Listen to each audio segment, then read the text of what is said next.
मर्जी, जब कोई लड़का अपने विवाह के समय लड़की के पिता के सामने दहेज की इच्छा या मांग रखता है और लड़की के पिता इच्छा पूरी भी करते हैं, तो क्या ये उस लड़के पर लड़की के पिता का कर्ज चढ़ जाता है? ब्याह सुयोग्य कन्या सुयोग्य वर देख करके तय किया गया, ब्याह हो गया।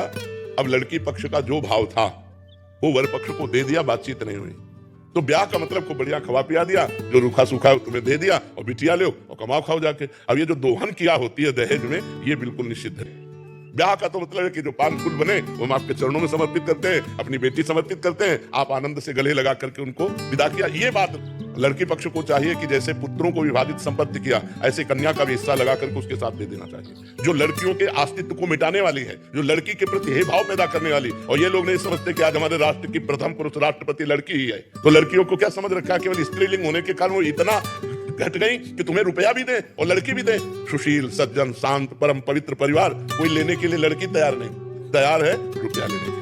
ना तो लड़के पक्ष को ये बात रखनी चाहिए, लड़के पक्ष को बात रखनी चाहिए तुम्हारी लड़की हमारे लड़के के सुयोग्य वर ये काफी है, अब आपका जो मनावे सो दे देना, हम उसकी आकांक्षा नहीं रखते। दहेज प्रथा ये हमारे संस्कारों को, हमारे धर्म को ये मिटिया मेट कर रही है, और ये दहेज प्रथा जब तक रहेगी हमारे समाज में कलंक का कैंसर है। ये मर्जी, गुरुदेव भगवान की कृपा से एक गुरुनिष्ठ साधक के जीवन में नाम जप, गुरु प्रदत्त मंत्र जप और भगवत चिंतन प्रतिदिन होता है। साधक हर परिस्थिति में इस जन्म में भगवत प्राप्ति करना चाहता है, तो उसे और क्या करना चाहिए और क्या सावधानी बरतनी चाहिए? सत्संग के द्वारा प्राप्त विवेक से हर समय हम विचार परायण रहें, कहीं कोई असत वृत्ति हमको प्रिय न लगने लगे। तो सत्संग के द्वारा प्राप्त विवेक से हम सावधान पूर्वक विचार पूर्वक इनसे बचते हैं। संतोष जैसी परिस्थिति हमें भगवान ने दी है, हम किसी से ना भगवान से ना किसी इंसान से परिस्थिति के परिवर्तन की चाह न करें। और क्षमता, मान अपमान में सम, निंदा स्तुति में सम, सुख दुख में सम, जय पराजय में सम। सम एक बहुत शीतलता है।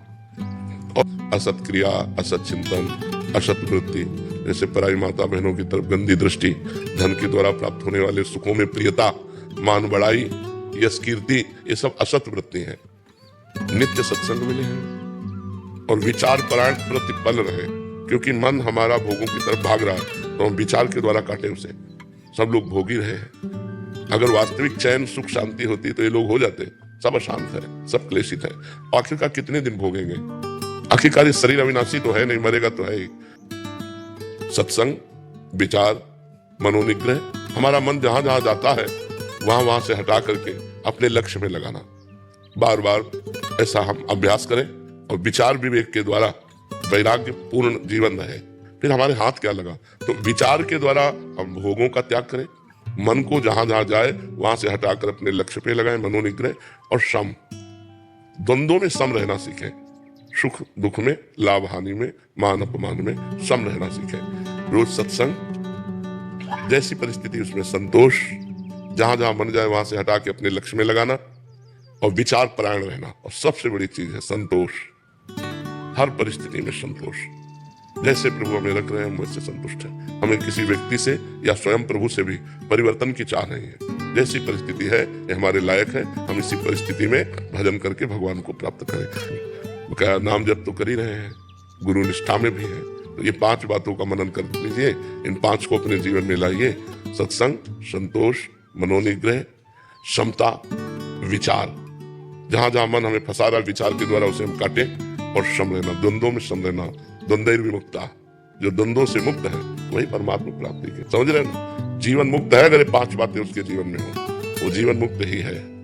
इसलिए हमें चाहिए कि भगवान की शरण में होकर शास्त्रों का स्वाध्याय करें, संतों का संग करें, खूब नाम जप करें और जीवन में एक एक मिनट सावधानी पूर्वक काटें।